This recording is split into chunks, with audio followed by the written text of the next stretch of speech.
Bienvenue, c'est reparti pour une tranche d'analyse et aujourd'hui on regarde Kelly Slater.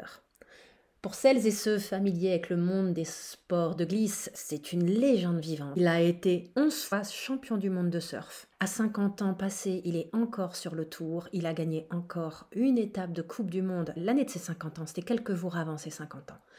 Kelly Slater est quelqu'un qui est connu et reconnu pour sa ténacité, pour son côté compétiteur.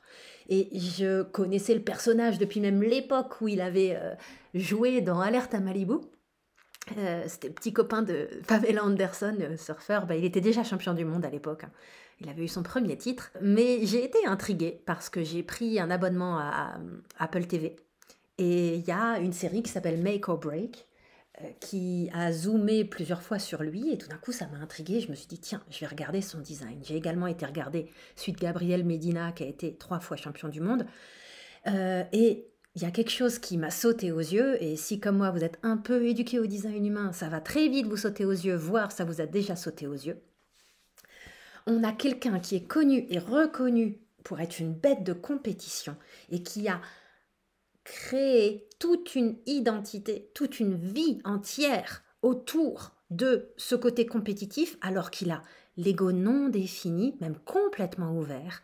Et on voit qu'il a des grosses forces conditionneuses mentales autour de la porte 51 et de la 40, puisqu'on a la 37 et la 25 qui viennent créer une forme de pression sur cet ego par ailleurs complètement non défini. Alors avant que j'aille plus loin, il est important de préciser que je ne connais pas son heure de naissance. J'ai donc, du moins pour les éléments dont je vais vous parler dans cette vidéo, été scanner tout son design de minuit 10 à 23h55. Et dans tous les cas, les éléments qui ont retenu mon attention et dont je souhaite vous parler sont fixés tout au long de la journée du 11 février 72, qui est le jour où il est né. C'est important à noter parce que d'autres éléments vont évoluer au cours de la journée et des fois, en fait, sur une même journée, on peut avoir 3 designs complètement radicalement différents.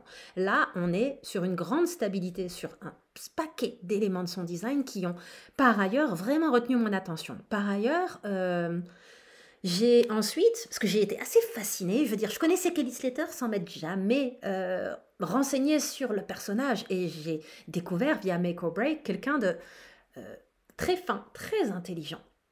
Et ça m'a donné envie d'en savoir plus. Et donc maintenant, je me délecte de regarder ses interviews. C'est quelqu'un de très articulé, très éduqué, même s'il n'a pas fait d'études supérieures. Quelle intelligence, quelle finesse, quelle éloquence. C'est vraiment un plaisir. Mais ce n'est pas forcément de ça dont je veux vous parler.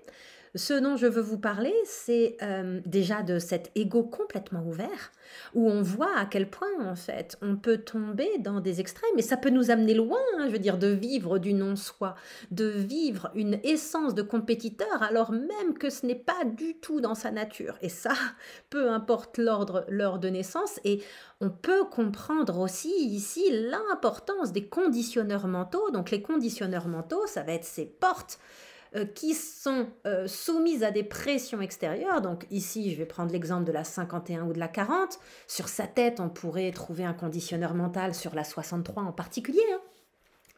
Bon, il y aurait beaucoup de choses à vous dire sur tous ces éléments-là, mais restons à ce niveau-là.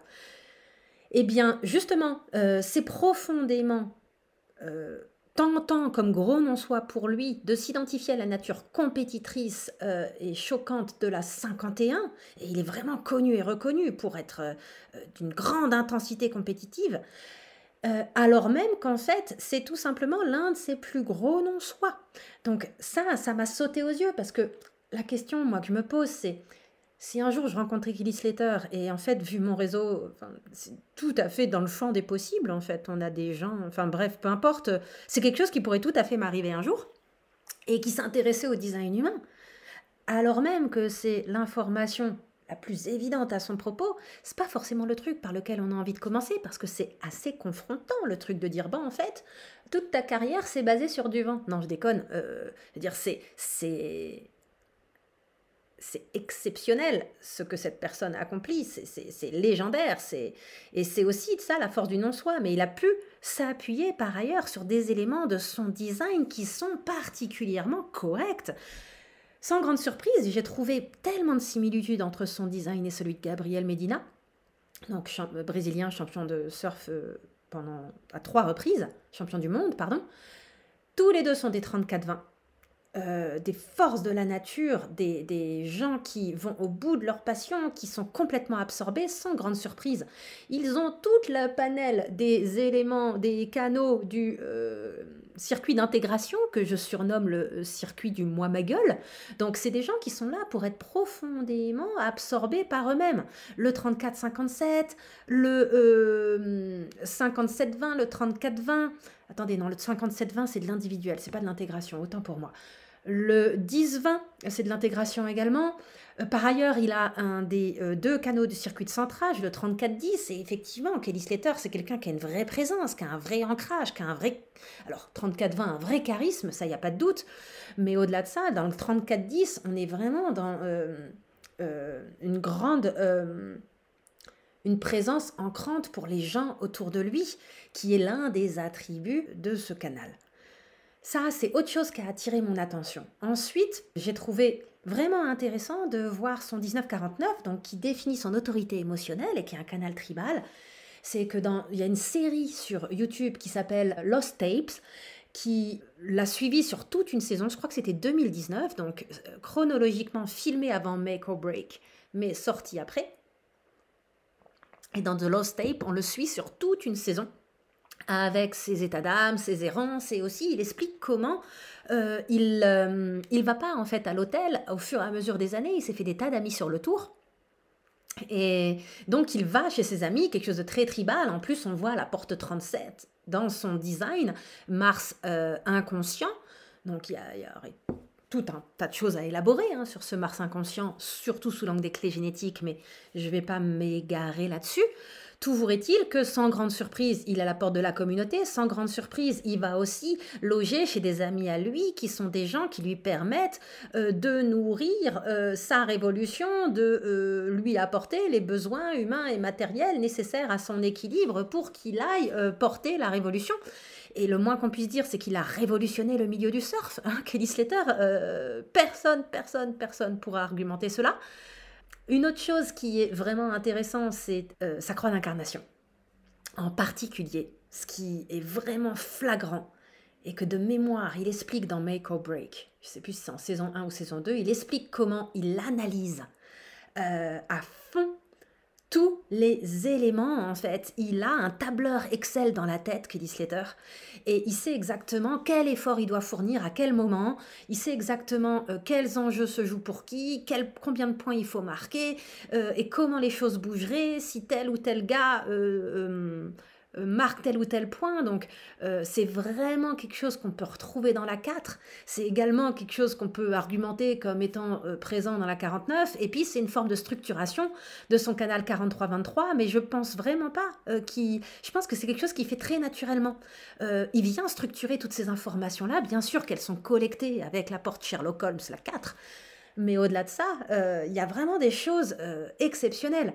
Alors sur son côté quad right, je peux pas me positionner vis-à-vis de ça, tout simplement parce que ça va changer avec le temps. Ce qui est par contre assez fou, c'est que un autre truc qui m'intéressait, c'était sa vue, sa perspective. Me demandez pas pourquoi Genetic Matrix appelle la perspective la vue, et vue perspective, enfin bref, c'est quelque chose qui me fait des bugs au cerveau, la manière dont il nomme ça. Toujours est-il qu'il a la perspective pouvoir. Et ça, j'ai vérifié.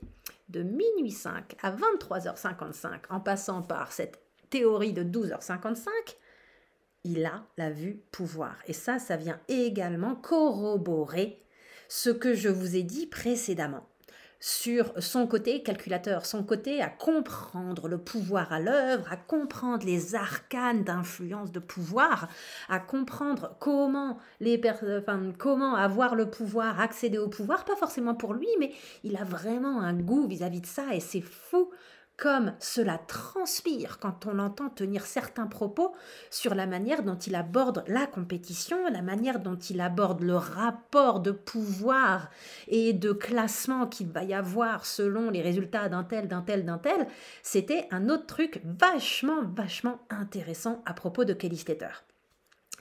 Je le connais pas personnellement pour pouvoir vous dire si, en particulier, le canal 34-57, qui est vraiment l'archétype de l'individualisme et de l'égocentrisme, s'exprime chez lui. Je connais plein de gens qui ont ce canal-là, et même si c'est profondément correct pour eux d'être égocentrés et absorbés par eux-mêmes, c'est toujours quelque chose de déroutant pour moi. Donc si un jour je rencontre Kelly Slater, je pourrais voir si et comment ça se passe.